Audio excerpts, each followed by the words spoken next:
1993 онд ЮНЕСКОгийн чуулганаас жил бүрийн 3 дугаар сарын 22-ны өдрийг дэлхийн осны өдөр болгон тэмдэглэж байхаар тунхагласнаас хойш дэлхийд даяар жил бүрийн 3 дугаар сарын 21-ний өдрийг тусгайлсан өрөөнд дөр тэмдэглэж ирсэн бол Монгол улсад 2005 оноос хойш тэмдэглэдэг болсон байна.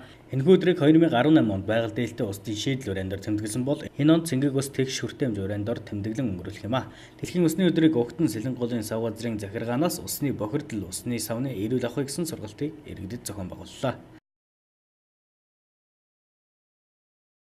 За энэ өдрийг яагаад тэмдэглэдэг болсон юм бэ гэхээр одоо устай холбоотой тулгамдж буй асуудалд эрх баригчдын анхаарлыг хандуулах зорилгоор энэ өдрийг тэмдэглэж байгаа.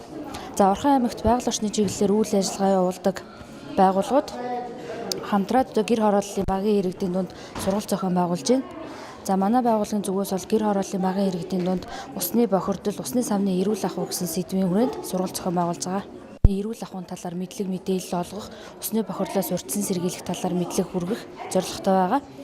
За сургалтын үр дүн гэх юм бол одоо иргэд маань одоо нөгөө хамгаалах дагуу бохирлогдсон усны их усүрээс ундны усаа авахгүй байх, та мөн усны савыг угааж хэрэглэж хэвших зөв дадал суралцсан.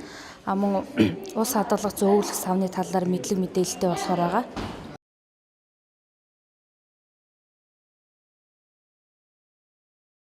Нэгдсэн үндэсний байгууллагын ерөнхий ассамбле нь 2012 оны 11-р сарын 28-ны өдрийн тогтоолоор жил бүрийн 3-р сарын 21-ний өдрийг олон улсын ойн өдөр болгон тэмдэглэж байхаар дэлхийн нийтэд тунгалсан мэлээ. Манай улс 2013 оноос хойш энэ арга хэмжээг тэмдэглэж ирсэн юм а. Олон улсын ойн өдрийг Угтан Орхон аймгийн байгаль орчин аялал жуулчлалын газраас иргэдэд мод тарих болон ойн хээрийн төмрөөс урьдчилан сэргийлэх арга хэмжээг зохион байгуулж, олон улсын ойн өдрийг Угтан Орхон аймгийн байгаль орчин аялал жуулчлалын газраас иргэдэд мод тарих болон ойн хээрийн төмрөөс урьдчилан сэргийлэх арга хэмжээг зохион байгуулж сургалт явууллаа. За энэ уламжлалт олон улсын өдөртэй холбогдуулаад иргэдэд мод тарих болон ой гэрийн төмөөс өрсөн сэргийлэх чиглэлээр мэдээлэл өгөх ажлыг Сэлэнголын сав газрын захиргаа Сумдын явагтай хамтран зохион байгуулж байна. Мод тарих ач холбогдол нь сургалтын ач холбогдол нь бол иргэд хашаандаа хэрхэн зөв төлөвлөлттэйгээр ногоон байгууламжийг байгуулах гэдэг мэдээллийг түлхүү өгөх. За мөн ямар мод худалдаж авах уу гэдэг дээр анхаарахыг илүү зөвлөж байгаа.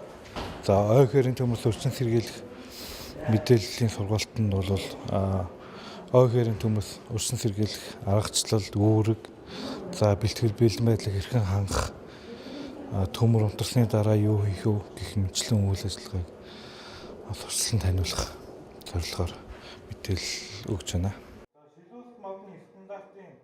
Орхон аймгийн байгаль орчин аялал жуулчлалын газар Сэлэнголын сав газрын захиргаа Сумдын аймгийн удирдлагууд энэ сарын 21-нд тохиох олон улсын ойн өдөр болон дэлхийн усны өдрийг тохиолдуулан иргэдэд мод тарих болон ойн хээрийн төмрөөс урьдчилан сэргийлэх болон усны бохирдол, усны савны эрүүл ахуй гэсэн сургалтыг Дэнж Эрдэнэ Даваат баг болон нэг цонхны үйлчилгээнд явуулсан бол маргааш бусад багуудад зохион байгуулах юм а.